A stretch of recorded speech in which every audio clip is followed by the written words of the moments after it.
Assalamualaikum warahmatullahi wabarakatuh. Perkenalkan, nama saya Kirana Saparamita. Di sini saya akan mempresentasikan tentang laporan kerja praktek verifikasi parameter total fosforus pada air permukaan dengan kalium peroksida sulfat secara spektrofotometer UV phase di Pusat Standarisasi Instrumen Kualitas Lingkungan Hidup atau PSI KLH.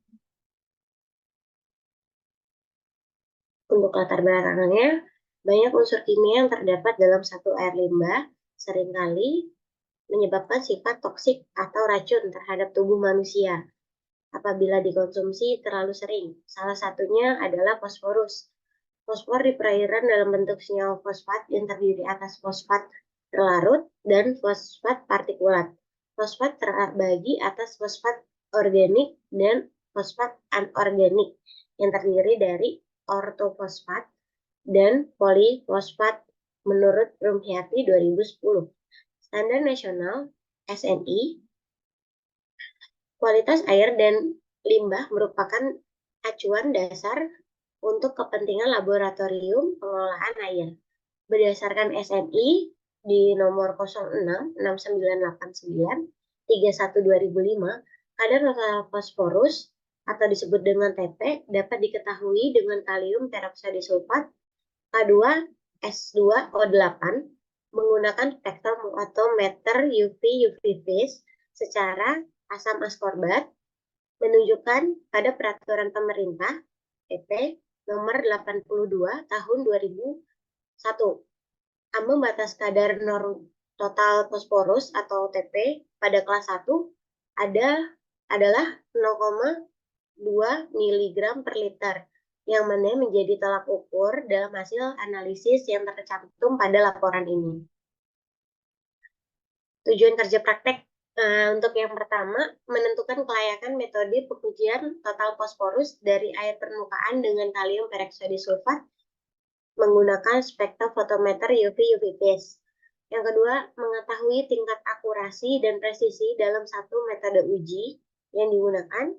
Yang ketiga, menentukan dan mengetahui hasil verifikasi metode yang meliputi uji linearitas, limit of linearity atau disebut LOL. Yang kedua ada method detection limit atau disebut dengan MDL. Terus yang ketiga ada limit of quality atau disebut dengan LOQ. Sejarah singkat PSI KLH. Berdasarkan Peraturan Presiden Republik Indonesia Nomor 16 Tahun 2015 tentang penggabungan Kementerian Lingkungan Hidup dan Kementerian Kehutanan dan melalui Peraturan Menteri Lingkungan Hidup dan Kehutanan Nomor 18 Tahun 2015, maka Pusat Pedal bermetamorfosis menjadi Pusat Penelitian dan Pengembangan Kualitas dan Laboratorium Lingkungan atau P3KLL.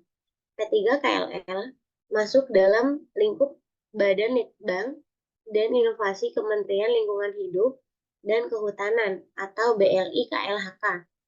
Pada bulan Oktober 2021, P3KLL berganti nama menjadi Pusat Standarisasi Instrumen Kualitas Lingkungan Hidup atau disebut PSI KLH.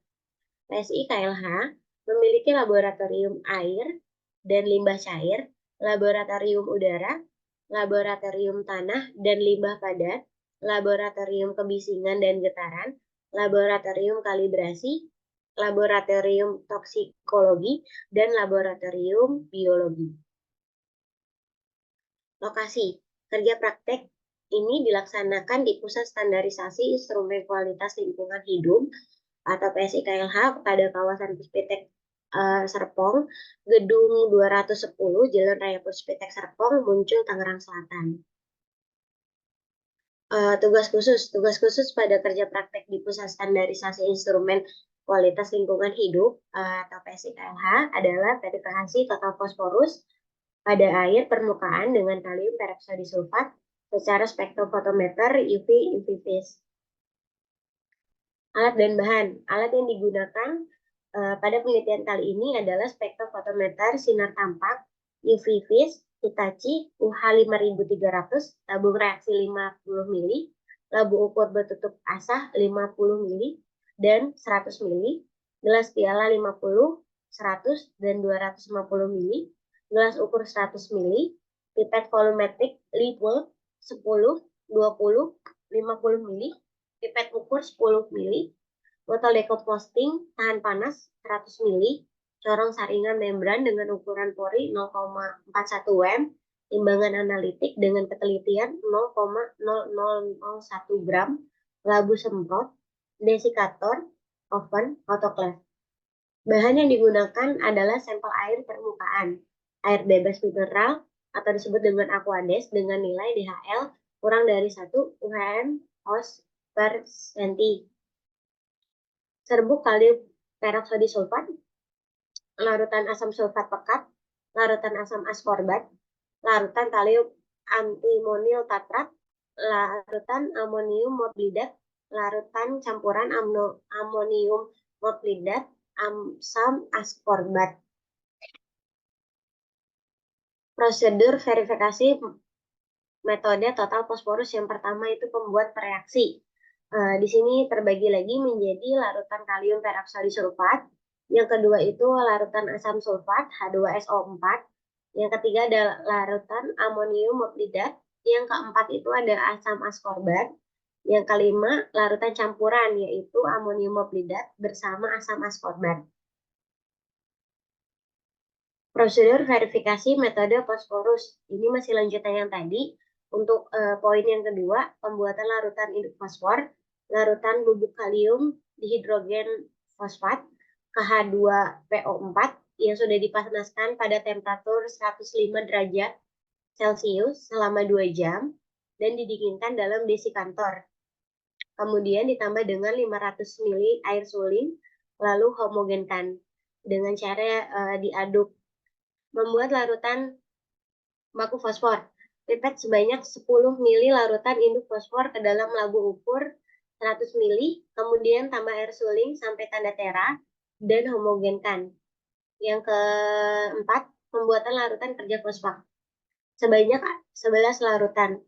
Di situ ada 0, 0,5, 1,5, 3, 4,5, 6, 7,5, 9, 10,5, 12, dan 13 ml larutan baku fosfat 10 mg per liter dimasukkan ke dalam labu ukur 50 ml, kemudian ditambah air suling sampai tanpa tanda tera, lalu dihomogenkan dengan cara dikocok juga. Berikut merupakan gambar larutan yang sudah dibuat.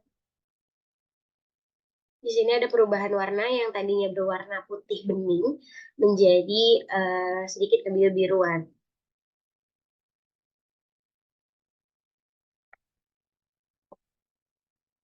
Berikut merupakan hasil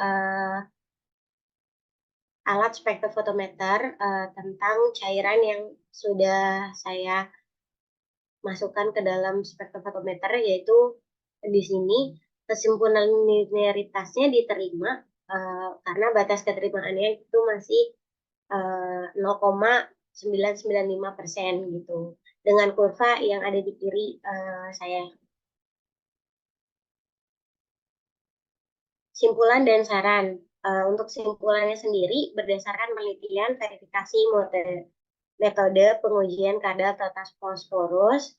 Yang pertama, hasil verifikasi metode dinyatakan telah memenuhi persyaratan, di mana linearitas dengan nilai multi R 0,9995, data analisis limit of linearity LOL memenuhi syarat dengan nilai F hitung kurang dari F table, maka garis yang terbentuk merupakan linear.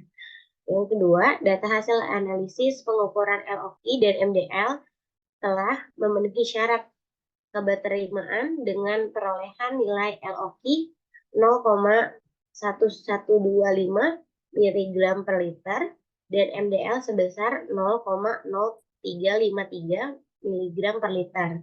Hasil analisis presisi telah memenuhi syarat hasil perolehan presentase RSD 20%, nilai Horwitz dengan hasil perhitungan 10 kurang dari 42,50. Lalu lanjut untuk saran dari penelitian pada kerja praktek yang sudah dibuat ini, peneliti memberikan saran diharapkan untuk kedepannya pada metode uji verifikasi dan metode pengujian total fosforus yang selanjutnya dapat melakukan analisis dengan membandingkan metode dan bahan yang berbeda gitu dalam tingkatan yang lebih lanjut sehingga hasil yang didapat presisi dan akurat serta mampu melakukan uji banding dengan menggunakan peralatan yang berbeda dan analisis berbeda untuk penelitian selanjutnya. Terima kasih.